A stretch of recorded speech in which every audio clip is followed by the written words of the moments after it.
Bonjour, je m'appelle Blaise Biry, je suis consultant, formateur et coach en développement personnel.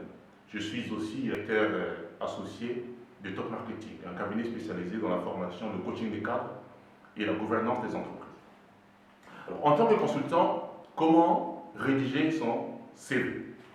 Il est important de souligner que le CV d'un consultant est différent de celui d'un demandeur d'emploi. Alors, il faut commencer, puisque c'est de vous qu'il s'agit, il faut commencer par votre photo. Ici. À droite de la photo, il faut mettre vos références à vous. Votre nom et prénom, votre âge, votre numéro de téléphone, ainsi que votre adresse électronique. En dessous, il est important de définir vos profils en termes de champ d'action. Pour ce qui me concerne, j'ai un profil vente, marketing, trade marketing, moi j'abrège, mais vous n'abrégerez pas, naturellement. Communication et gouvernance des entreprises.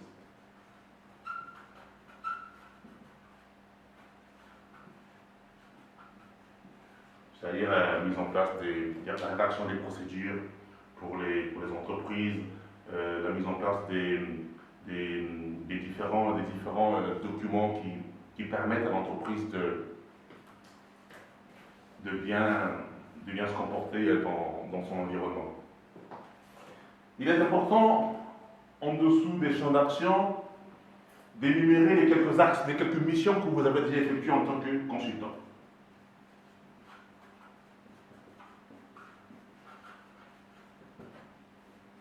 Alors vous allez me dire, Monsieur Biry, je commence ma carrière de consultant, je n'ai donc aucune mission.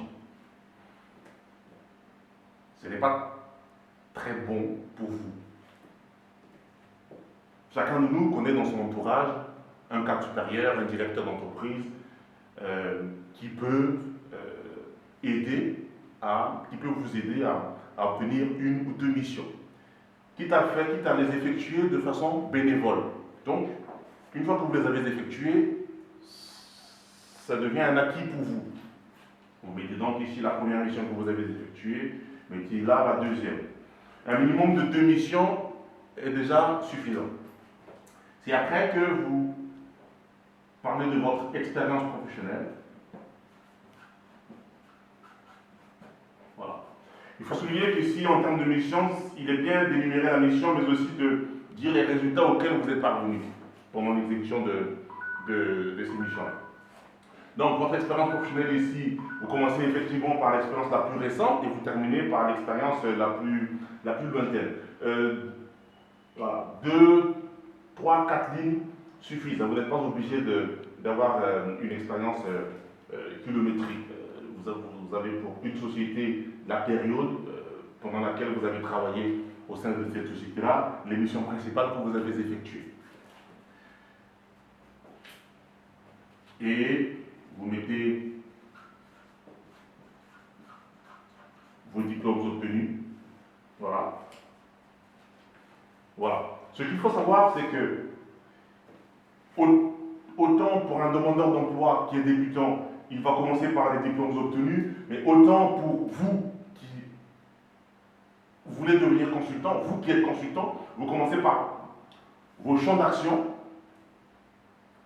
les missions que vous avez déjà effectuées, l'expérience professionnelle et les diplômes obtenus viennent à la fin, parce que si vous voulez, c'est vrai que dans un monde francophone, vos futurs clients vont forcément regarder, mais dans un monde anglo-saxon, ils ne vont pas regarder ça, parce que ce qui est important, c'est votre capacité à répondre aux défis auxquels vos clients font face. Voilà, je vous remercie.